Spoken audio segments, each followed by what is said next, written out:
Baltimore. I'm up in my Baltimore house for a few days. I'm in a little city visit to get some things done. And I am about to leave, and I had some extra cream left over from a dinner that I had the other day. And so I don't want to waste it, and I don't really want to travel with it going home.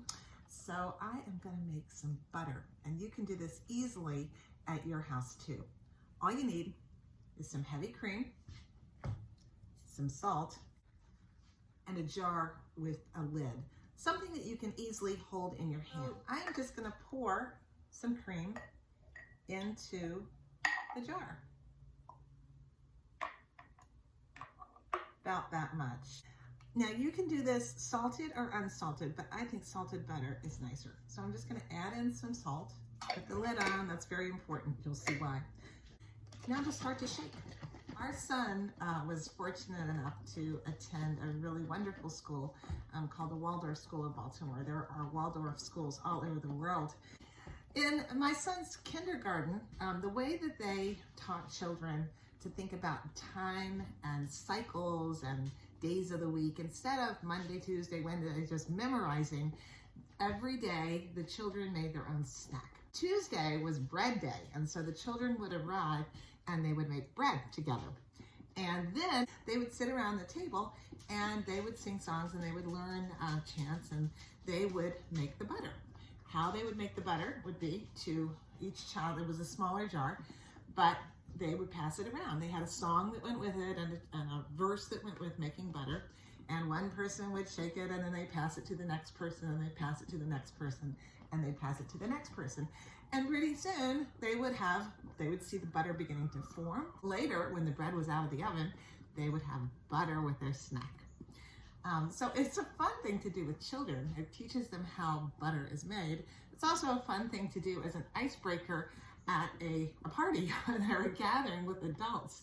I have been to fundraisers for Waldorf where we would have a table and you'd sit around the table, and while you were waiting for the food to be served, there'd be a little jar of cream on the table and someone would pick it up and begin to shake and pass it around. And it's a great icebreaker. It's a great, you can comment on a lot of things. Everybody's doing something. You're watching the butter get created. And by the time dinner arrives, you've got butter on the table that you just made. So it's a very cool thing. So you're shaking pretty vigorously at the start, and eventually it will begin to thicken up, and eventually the whey will separate and you will end up with butter. I'm gonna go outside, sit in my courtyard, listen to a podcast, and shake my butter. Still shaking my butter. Shaking the camera too. I've been shaking this butter for about 10 minutes, 15 minutes, and it's really starting to thicken up, see? At this point, I taste it to make sure it's got enough salt, and it does. And I'm gonna shake it some more.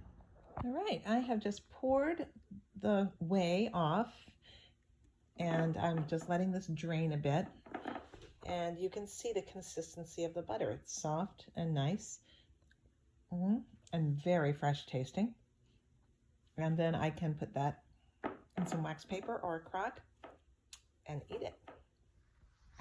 So that is how you make butter. It's very simple. I know there are machines to do this, and you can do it in your mixer in all different ways, but that's just a simple way if you have a little bit of cream that you want to use, and maybe some children to keep their hands busy for a little while. Hey, thanks for watching.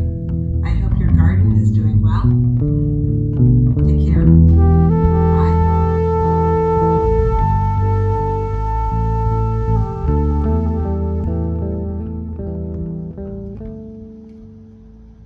Still shaking my butter.